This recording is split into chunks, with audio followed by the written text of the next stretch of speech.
Brilliance Audio presents the unabridged recording of The Power of Premonitions, How Knowing the Future Can Shape Our Lives, by Larry Dossey, M.D., performed by Jim Bond. For Barbara. Forward. I live at 7,500 feet in the foothills of the Sangre de Cristo Mountains, a majestic tongue of the southern Rockies that extends into northern New Mexico. This is one of those blessed places where nature always seems to be in high drama mode.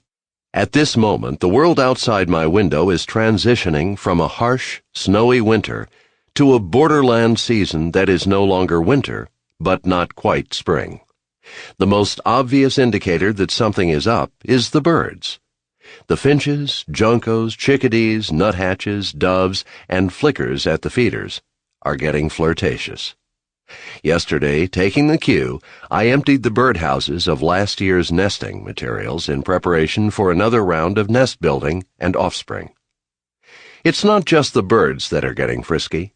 Although the pinyon and juniper trees are still hunkered down, the daffodils have made a foolhardy advance and are showing green shoots, which usually means they are about to get clobbered by a spring snow. Even the skies are livelier.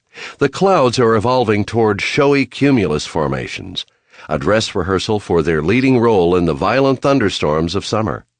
Still, these rhythms of nature are protracted.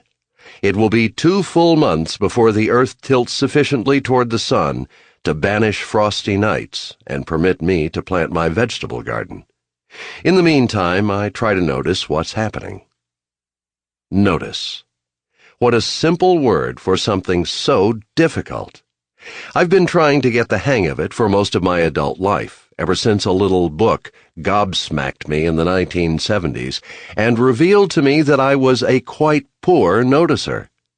That grenade, How to Meditate, was authored by psychologist Lawrence LeSean, who did landmark research in the connection between the psyche and cancer, at a time when the field hardly existed. LeSean's shorthand definition of meditation was the art of doing one thing well, which, it turns out, is impossible without paying attention, without noticing. This is one of the most difficult tasks we can attempt, as anyone can discover in only a few minutes of trying to notice something intently, without the intrusion of extraneous thoughts and sensations.